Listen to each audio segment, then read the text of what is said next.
Hi, as I promised, I'm going to tell you more about Skype. And when it comes to market share, database services like Skype and very contemporaries like Viber or Kik assault mobile networks on a 4-minute volumes. For example, in 2013, 33% of the world's voice calls happened on Skype, and that is how Skype cannibalizes international world traffic.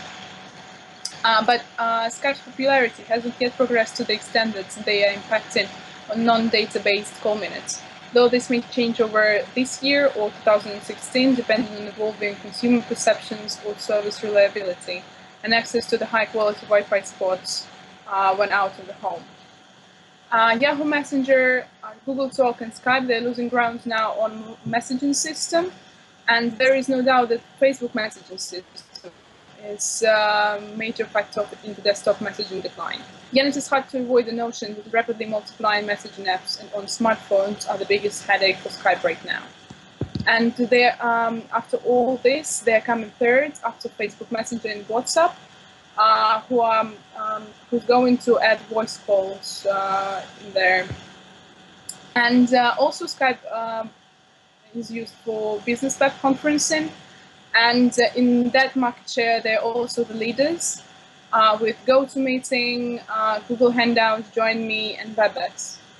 And also, they has already created branded content with ESPN and X Games that has enabled sports fans to chat with athletes at its 6 to tap into the users' interests. They were looking to put Skype into a passion, whether they've been music or sports, and take it part of everyday conversation. And they're now investing more in marketing than even more than ever before, making use of the parent company Microsoft's huge marketing muscle. But with more than 300 million active users, the firm is moving away from product marketing into audience marketing. They have a great recent campaign include Call My Couch, which ran across digital and social and lets users share pictures of their old couch for the chance to win £1,000 to put towards a new one, plus Samsung Smart TV. And also the last great news is that Skype actually confirmed that in 2013 that 3D calls are under development, but later they said that limitations with current 3D technologies had stopped it launching the feature. And that's it. For the introduction, I'm going to send you links for the further brand audit now, and I hope you'll enjoy it, and that's what you will look for.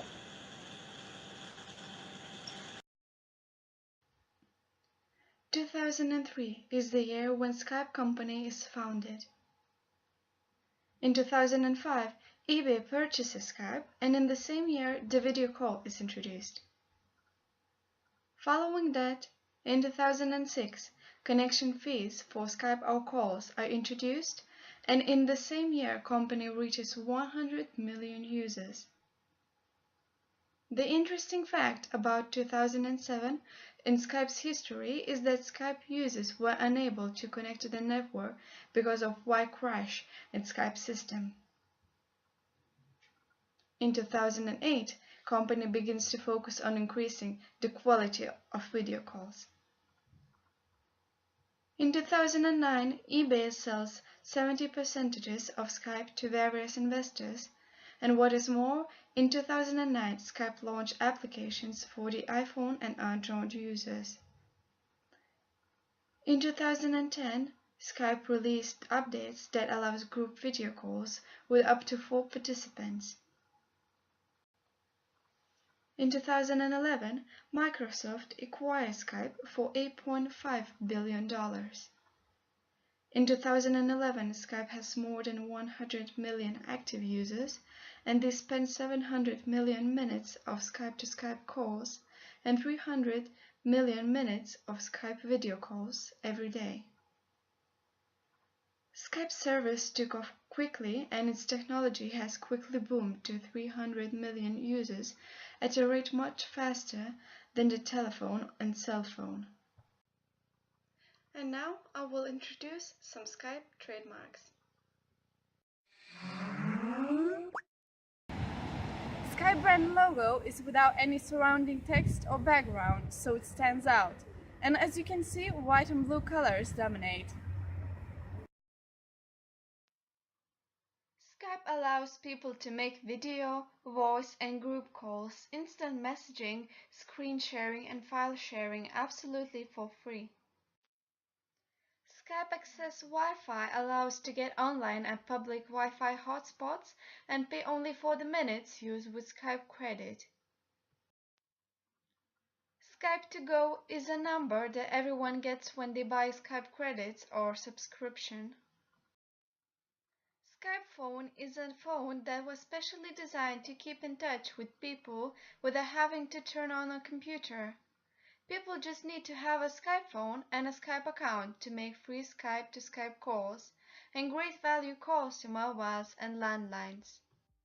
Skype certified means that Skype technicians have tested a particular piece of hardware and verified that it will work properly with Skype and it will provide Skype users the best possible experience. By integrating Skype Connect with the existing phone system, people can receive Skype calls on office phones and make low-cost calls. Skype has introduced Silk, their own audio codec, and made calls sound more like being there in person.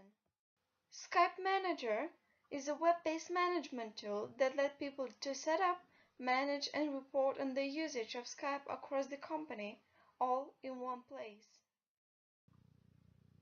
When it comes to pricing, Skype to Skype calls over the internet are absolutely free.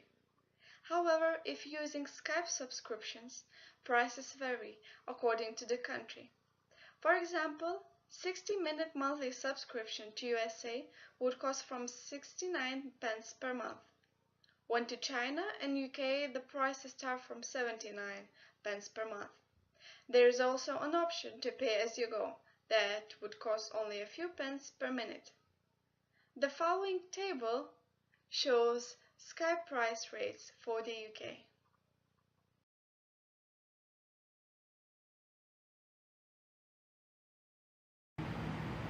In 12 years, Skype has changed people's relationships around the globe by helping people doing things together whenever they are apart. Skype started as a unique way to make calls over the internet, and it quickly evolved with features that allow every type of communication. And now, my colleague Oda will talk about Skype target audience. Now I'm going to discuss Skype brand target audience. They target all people who are connecting with their friends and family, who just want to communicate to each other. Social communicator is a different target audience, which includes people who are always on and very into collaborations and networks. Also, they target youthful influencers. They are individuals who engage usually through smartphones, efficiently and sometimes emotionally. Moreover, Skype also targets business corporations, as they always are contacting with different companies all around the world. As for segmentation, Skype is also segmenting people into different categories. Firstly, comes demographic target consumer segment, and for Skype brand this is both men and women around 15 to 65 years old, families who has at least one children, and of course big business corporations. Now, geographic target customer segment is basically all the people around the world who just simply has connection to the internet. What's more, physiographic segmentation group for this brand is firstly people who are traveling a lot, individuals who has relatives or friends living abroad, young adults who are not living together with their family, even international couples who do not live together but want to communicate and have video conversations. Now, behavior segmentation group is people who are active in social life, who are open to buy services which Skype provides, such as Skype credits. You need to pay for that, yet you get an extra service. At this point you can call from Skype to mobile phone. Another important aspect is the nature of competition. For Skype brand, it is a monopolistic competition, and when Microsoft purchased Skype in 2011, they strengthened a monopoly. Skype is a typical example for internet firms who dominate their relevant markets and who leave only limited space for a relatively small competitive fringe. Also, as a free internet-based telephony system, it does cannibalize voice revenues, but many operators are beginning to accept this. There are two main competitors for Skype. Firstly, it is Google Hangouts, and then Viber. Google Hangouts is the most obvious replacement for Skype. Hangouts is built into the Google Plus and Gmail web services using a Chrome extension. It is a cloud-based voice over IP calling, video conferencing, IM, and file sharing service that integrates with a host of Google solutions. Google Hangouts has many of the same features as Skype, but offers a lot more versatility in what you can do with your video call, in particular live broadcasting via YouTube, which can also record your call for video archiving purposes. This means that Google Hangouts is not just another line of personal communication. It has the potential to become a very powerful marketing tool in its own right. Also, there is disadvantage, as Hangouts is built around a Chrome extension. There are issues with using it in browsers other than Chrome, especially with Apple's Safari. Another huge competitor for Skype is Viber. Viber allows you to communicate via different platforms, and it's free. Viber comes with both mobile and PC versions. The latter allows you to call people on their mobile phones. You can use Viber even if the other person does not have Viber. Unfortunately, Viber has a very limited list of features, while Skype has been accumulating features over a decade. Skype has built up an enviable reputation for providing best call quality. Whether you're speaking to someone on his or her landline phone, or even if they're using a mobile phone, Skype offers better call quality, as Skype makes use of HD voice and better codecs. Viber is, however, not sitting back and letting Skype get a head start on them. They're working hard and are currently offering a beta stage video call option. I will now talk about the brand awareness of Skype. Microsoft recently bought Skype for its brand and for its status. Having brand awareness means recognizing the brand and being able to recall it, and many are able to do this. Skype is even being used as a verb. People say things as, "Shall we Skype? Do you want to Skype?" And this shows how popular it has become. And the high exposure means everyone is very familiar with it. People are now fully aware of what Skype does and what its functions are. And Microsoft used Skype to build its brand's awareness using the name. It currently has 663 million users. Brand association with Skype has an unfortunate history because of a lack of security that happened a couple of years ago. So it lost some of its reputation because of not having secure chats. Now it's slowly building itself back up, and it's improving this problem they had before. They now aim not to have this problem ever again. It's known as the most popular video conferencing program, and it has many options such as multiple chats in one room, multiple video calls in one room, and it offers many business-oriented services. It's very simple and easy to use, very professional, and it's used all around the world. And it provides free communication for all. The brand identity and personality is shown through its brand identity book.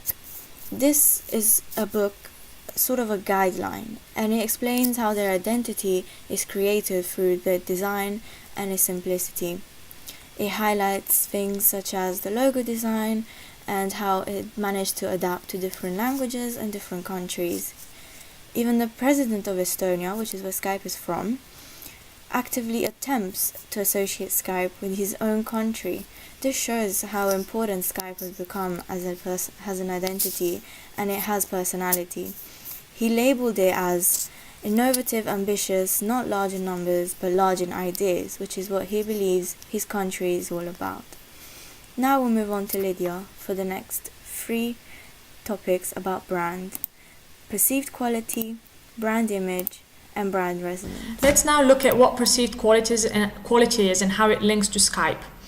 Perceived quality is the consumer's opinion of a product and its ability to fulfill his or her expectations. It's often affected by the current public image, and Skype is a great brand and constantly analyzes the quality of calls. Therefore, since it's free, the consumer does not have much to say. It has good quality calls for no cost at all, and it is both able to be used internationally and locally for personal and business use.